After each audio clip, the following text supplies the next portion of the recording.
Hey everyone, welcome back to our channel.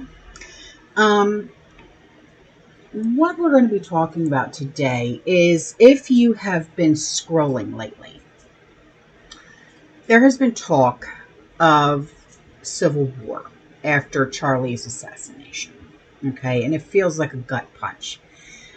And posts screaming, it's here, or arm up, it's everywhere. And it's scary, and I understand that. And you're not alone in feeling like you're on edge. But I want you to take a deep breath with me, okay? Because today we're going to cut through the noise. A full-blown civil war in the U.S. is unlikely. But that doesn't mean that we hit the snooze button, okay? Staying vigilant and staying prepared is still on the books, okay? It's just common sense. So let's unpack this together, okay? I'm going to give you from both sides of the aisle, okay, like I generally do. And we're just going to go with it, all right? So first off, the reassurance, okay? Experts from political scientists at places like CSIS to folks that are tracking extremism. They say that the odds of an 1860s style civil war are tiny. Okay, so remember back in the 18th, okay, so like when Lincoln was in office and stuff like that, okay, so that type of civil war. Okay, so I'm not saying that we're not going to have anything. I'm saying that we're not going to have an 1860s style, okay? So why are we not going to have an 1860s style? Well, our divisions are not as clean cut like North versus South, okay? They're messy. Scattered across cities, suburbs, and ideologies, okay? No big armies forming on either side that we know of. Extremist groups, yeah. Fragmented, but small. Data shows that memberships barely budged this year.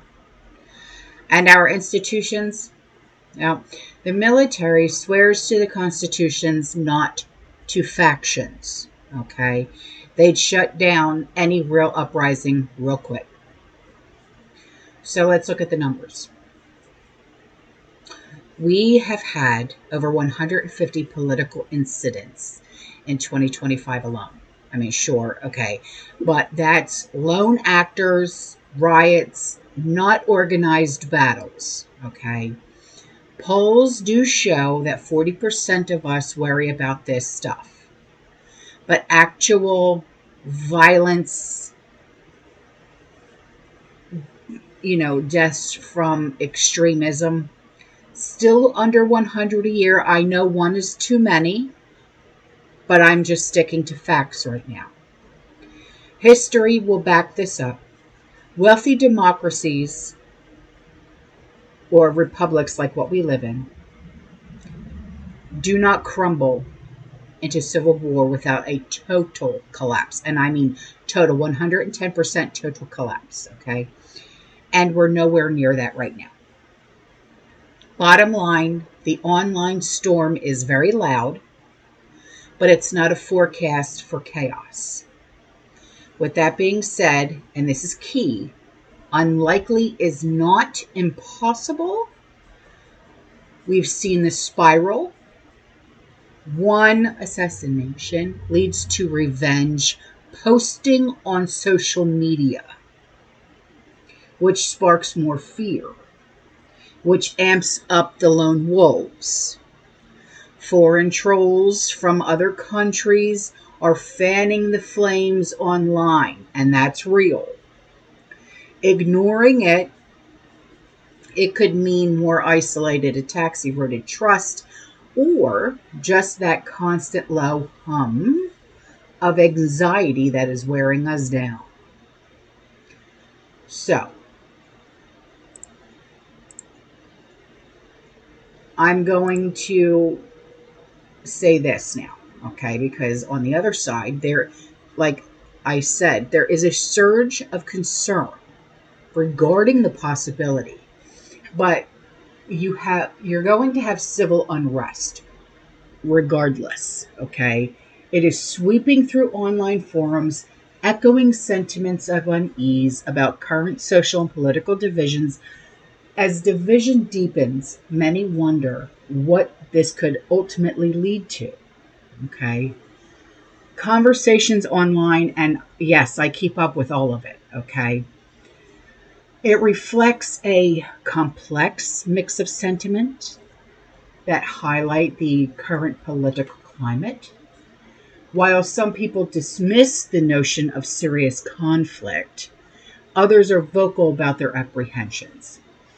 Now, I'm going to give you some key sentiments from online discussions. There's casual attitudes, there's seasonal activity, there's call for action, okay? Some of the casual attitudes, they're laid back, okay? Remarking, not while you can still walk into a 7-Eleven and get a Slurpee, okay? The seasonal, with hunting and camping still in full swing in the South. Someone said in like a tone, bro, it's literally hunting, camping, and RV season all over the South. It's like, so then you have the ones that it's like, call for action, here we go. All right. We can all hate each other's guts, but as long as it's easier to sit around and complain than do anything, we'll continue. This to me highlights a frustration with apathy and amid rising discontent, suggesting that deeper action okay. It's clear that while some people approach the topic lightly, others convey serious unease. The divide, it stirs significant discussions as people reflect on their daily lives, juxtaposed with a political backdrop. Many people believe everyday comforts protect against significant upheaval. And then you have people that are aware of the tensions and they're questioning whether they can remain passive. And then you have a sense of impending action that may escalate conflict if collective sentiments shift, okay? The landscape is changing, okay? You can feel it. And as fears are starting to escalate, it begs the question, how long can society balance on this tightrope of conflict and comfort? Okay, there is a strong chance that the current unrest, it could escalate. As the political climate continues to shift, experts estimate around like 60% probability that more organized demonstrations will emerge. That's civil unrest. We're talking like civil war here, but this could lead to clashes between opposing groups as people who feel marginalized or unheard, and they may mobilize to express their dissent. In urban areas, tensions may increase as people seek to amplify their voices, potentially resulting in disruptions to daily life. However, if there is a strong dialogue that can open up between differing viewpoints, there's also a possible 40% chance that tensions could ease, allowing for a more harmonious community approach, just like what Charlie used to do, but unfortunately, we only had 31 years with him. But maybe someone can step into his shoes, But this moment, okay, it evokes what's called the Boxer Rebellion, okay? In China, during the early 1900s, where everyday tensions escalated into widespread violence that was fueled by public discontent. Just as those dealing with hardship took drastic measures in response to feeling unheard, today's people reflect on bubbling impatience. The Boxers were not just against foreign influence, they championed a return to traditional values. Similarly, those engaging in today's discussions, they seek to reclaim a sense of identity amidst perceived chaos. Historical parallels remind us that communities often react to unease in unexpected ways, and this could lead to a tipping point that reflects both the risks and potential for change. So, is it a good idea to stay prepared anyway? Yeah, not out of panic, but of empowerment. Being ready is not about bunkers and camouflage. Okay, I don't do that. I and my husband and my family, we prepare for logical reasons, like, an economic collapse, losing your job, that type of thing. Or, if a family member needs help, we're prepared, we can help them, and then we rebuild from there. It's also about resilience for any kind of curveball. Okay, we live in a hurricane prone area. And yeah, also civil unrest. Okay, we're ready. You know what I mean? It keeps you calm when others are freaking out and going, oh my God, got to get to the store, get the milk and bread. Well, we're good.